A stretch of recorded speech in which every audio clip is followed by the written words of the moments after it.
Connected. I'm SJ. I'm AJ, and we the Connected Experience. Hey, bro, what's the Connected Experience? The Connected Experience is where we take like-minded individuals, put them in a room together, connect them, we start the conversation. Sometimes we might have a word of the episode. Sometimes we might have a book of the episode. Sometimes we might not connect nobody but you, the listener and viewer, with the person who on the show or people where we want to be connected with. So what we advise you to do is just sit back and press play and view the Connected Experience. Stay tuned. I want for my brother what I want for myself.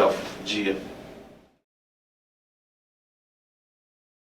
Yo, what's up, everybody? It's comedian TK Kirkland, aka T to the motherfucking K. And when I'm in Detroit, you already know what it is. I listen to the Connected Experience. You should too. The blocking Baby has always treated me good. A gentleman named Ron Burr introduced me to Baby. Yeah. Baby and us all hit it off, and then they took me on the tour. We did ball the blocking. Baby came in the dressing room, paid me cash money. Yeah. Love that shit. Thank you, Baby. Yeah, good and he's story. also in my special too, my Netflix special. That dropped the same day as the album, right? No, I moved it. I'm dropping the special now in February. Okay. Because I wanted the album to breathe by itself, have its own lane. Because the album, the Gangsta Conversation album, gonna hurt a lot of motherfuckers' feelings, dog. But that's what you got to do. That's what you got to Yeah. do. So why comedy? Like, so after you get into comedy by mistake, but what made you say like this is it? Like I'm fucking with this. Well, I use comedy as a forefront. I was a hustler. I worked with Junior Mafia out of Philadelphia, but I still was a connect in the street. So comedy was a front that I would come into certain cities, be the plug for a lot of people, drop shit off, make sure things got taken care of, boom, get on the next flight. So it was a good cover for me to do stand-up. But then I started getting real good at stand-up, and it was safe, and I started making a lot of money. So all the street stuff I had to leave behind so I won't end up in the motherfucking pen. Right. So the 1980s crack era, and it was also like the introduction of gangster rap. How do you feel like that affected the community? Yeah, it affected the community a lot because people were truly influenced by gangster rap. And what made me realize that when Lil Wayne, when Easy and us and Ice Cube, we was in Omaha, Nebraska, and I saw all the guys with the red scarves and the blue scarves knowing what South Central was like. And I was like, these motherfuckers don't know what gang banging is all about. I felt like it was an influence from what they saw from the videos back in that day. Right. So how did you get with Suge Knight? Like how was you introduced? Suge used to be my bodyguard. You know, when I was on tour with NWA, he was my bodyguard and the DOC bodyguard. And then Suge got lucky, snatched up Vanilla Ice, got some money from him. Then he snatched up, he fucked with one of my other street dudes named Harry O from the streets. Harry O gave him 1.5 to start Death Row. Right. And bam, the rest is history. Right. So like how you feel how they played Suge with that sentence? Like, Well, he did the right thing because they was gunning for his ass. So you think he should have took the 28? Yeah, he had to take the 28. If he took the trial, see, one thing what people don't understand, at least he has a release date. The jails are going to be overcrowded. He's not going to do the whole 28. He did 3. Right. He'll probably be out in 7 to 9. Right. He won't do the whole 28.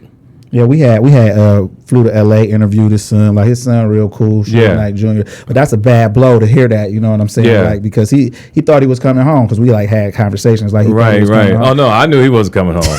Anybody with motherfucking common sense would know because they had already stopped him from. He couldn't have no phone calls. Right. He couldn't have no visitors because Sugar's a great manipulator. You know, you saw what he did to the attorneys. The attorneys and them motherfuckers bribing witnesses and shit. Them motherfuckers got locked up. Right, I think they did. They hit Suge with what I call the OJ. You know what I'm saying? Once we can get you, we gonna get you for whatever. Now, you know what I'm saying? Yeah, so but he left a trail for them to get you. Yeah, and like when you go through life and you don't think it's gonna be no motherfucking consequences. Yeah, you got to know when you're in the streets that you only have so many motherfucking tries. Either you're dead or you end up in the pen. Right. And that's just the way it is. So what we doing is we having a gangster conversation. So let's talk about the album you got coming out, which is called A Gangster Conversation. Yeah. Gangster Conversation is just, in another term, I'm going to be in your motherfucking face. That's what gangster conversation is. It's to hurt your feelings through comedy. Yeah. It's to teach you about spiritual through comedy. It's to teach you about how to have your money together, men and women, so you can be qualified to date one another. Yeah. Most people date, but not qualified to be with each other. I'm gonna tell you the coldest shit. When we saw you in Ohio, it was this white couple sitting like right in the front, and they just had started dating. And you like asked her some questions, like, "Did you bring him here?" So basically, she brought him here. She bought his drinks and shit. And when we left out, they was arguing in the parking lot, and that bitch was like, "It's gonna be okay."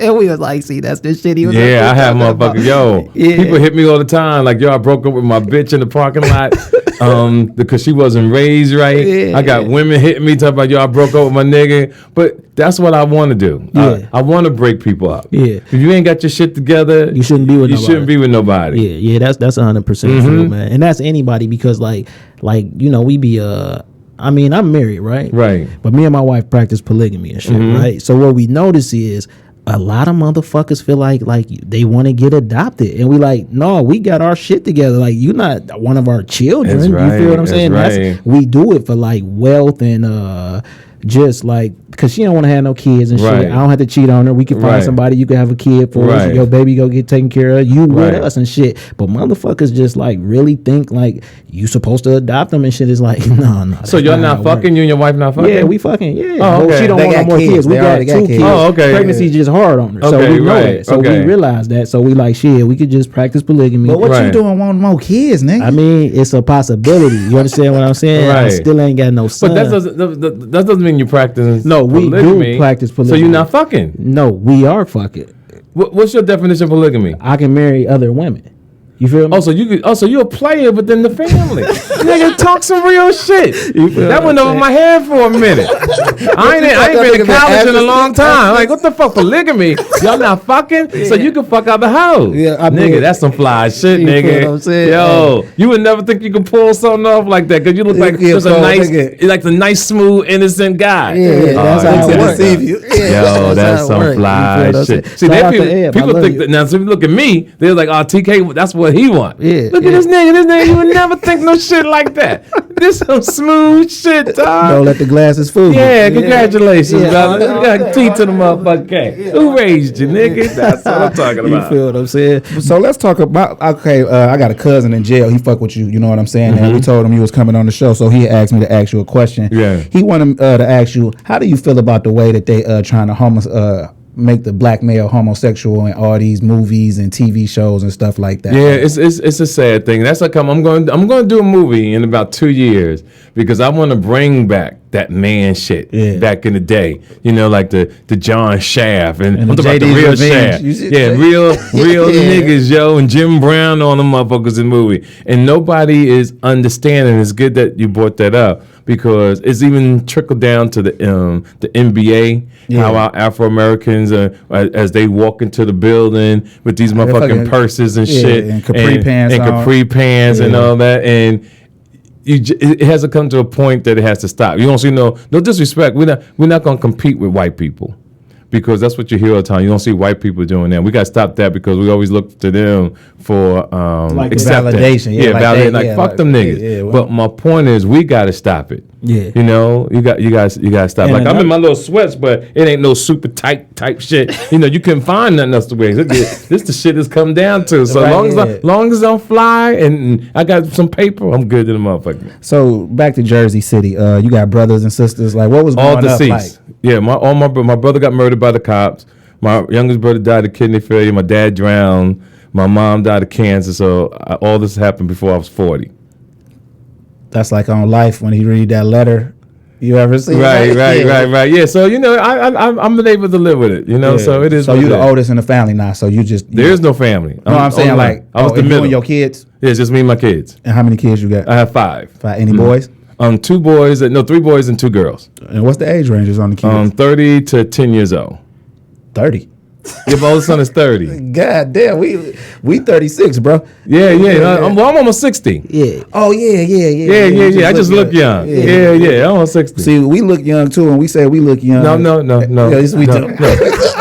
You did not think he was 36. No, I didn't think. I thought you was older. I thought you about 45, 46. You know what I'm saying? No, not that old. You know what I'm saying? But that's because niggas never been haters, man. No, because of your shoulders. Look at you. That's your shoulder strength. Like, your shoulders is up, right? Like, when niggas get old, something about shoulder strength. Like, I've never seen niggas young shoulders is just straight. Straight out. Like think like you got football pads on. But look, so high school sports, you was just a track star, or did you Track play? and football. Track and football. Yeah, What yeah. position did you play? Defensive end and corner. Yeah. I like cracking motherfuckers. Yeah. So how do you feel about the current state of the NFL? It's J.Prince coming at you live and in living color, and you're rocking with the Connect experiences. You had a story in the book about where you had found a guy stealing, and you gave him the opportunity to tell the truth. Yeah. Obviously, he didn't tell the truth, but if he would have told the truth, how would the relationship have been after that? Well, I believe when a man square up, that man can somewhat be trusted moving forward. A man that want to continue to lie is a deceitful man moving forward. Right, you know what I mean? It's just that simple. And I extended that invitation to the homie because I wanted to know, and he wanted to stick with a lie, and he reaped the benefits of a lie. Right. You talk a lot in the book too about like how everything started to change when you wrote your goals down. This is actually a goal of ours, right? It was a few people that we wanted to sit with before we started podcasting. So this is how we meet them. You actually was on our list. Right. So we started podcast to do an interview with a rapper named Esham. He big in the city, big Yeah, independent. I remember. And we was like, who else would we want to talk to? We was like, we want to talk to J.Prince. And then we was like, but why would J.Prince talk to anybody? Like, you know what I'm saying? Yeah. And then you dropped the book. So talk about how important writing your goals down is. Oh man, it's a powerful thing to write a goal down and dream. You know what I mean? That's why I named the book The Art and Science of Respect, because when you're dealing with that art, you're dealing with an imagination, you're dealing with a dream artistically or something you may want. And then the science side of it is, the ingredients and different things that go into that art, you know what I mean? Which at the end of the day, like we're doing right now, y'all dream this, and then it took a setup, you know what I mean, a structure of getting me here. And at the end of the day, it's going to be respected because we're doing a great interview. Yeah, you know what I mean? Appreciate that. I appreciate that. So the acknowledgments, I listened to Yeah. the acknowledgments, and it was through listening to rap a lot. You always hear J and Chief, and then in the acknowledgments, J and you Chief wants to said, follow. yeah, you say that Big Chief was like one of your most trusted people or whatever. Like, how did that relationship come about? Because you said he quit his job to roll with Rap a Lot, right? Yeah. Chief came to me at a moment when things was low. You know what I mean? And when I say low, that was one of the moments when I walked away from, the streets. And the brother had a good job at the waterfront.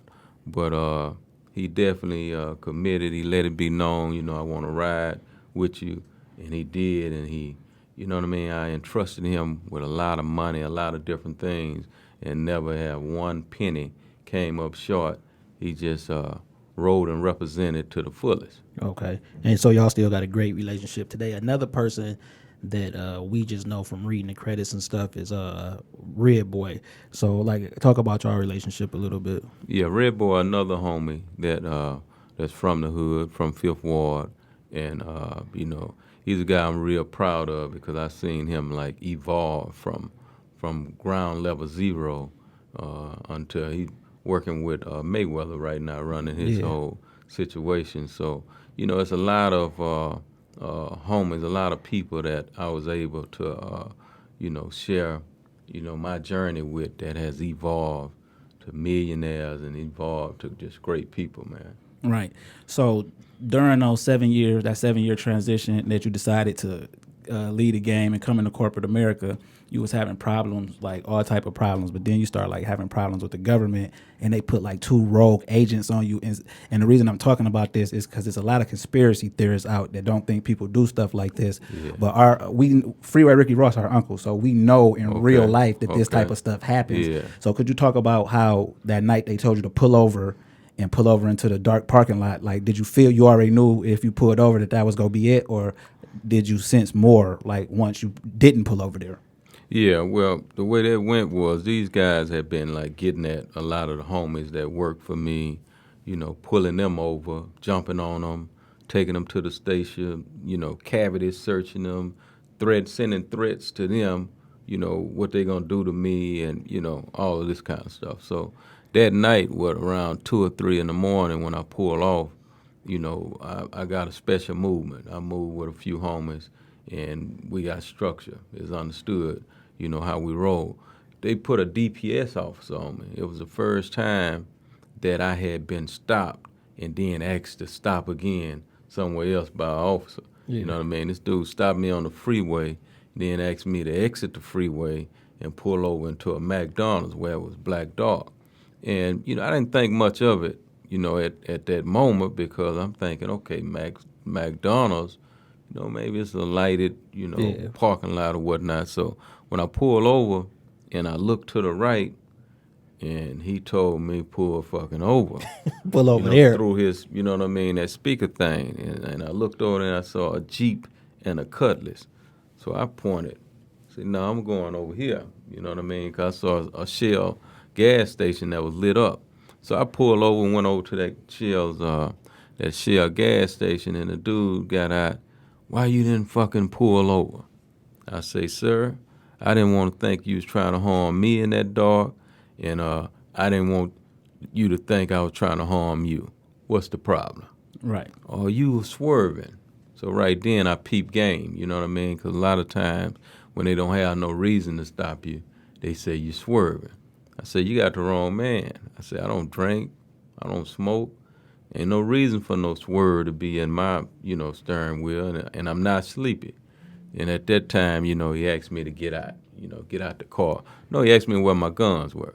I say, my guns down here under my seat and my hands on my steering wheel. Right.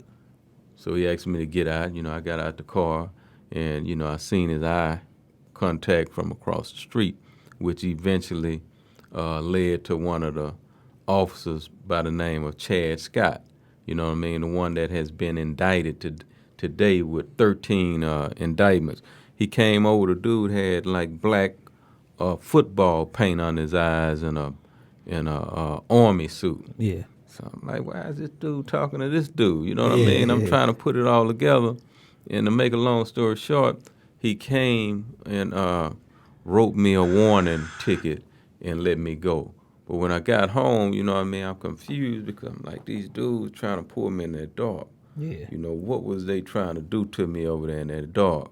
And when I added it all up, I came up with it wasn't nothing good. Yeah, right, You know what I mean? right. So when you mention those names, the song that really stick out to me is Scarface Look Into My Eyes, because he say, I can't get no sleep because Schumacher's been chasing me. And he talk about so much stuff, even how you said your guns was under the floor mat.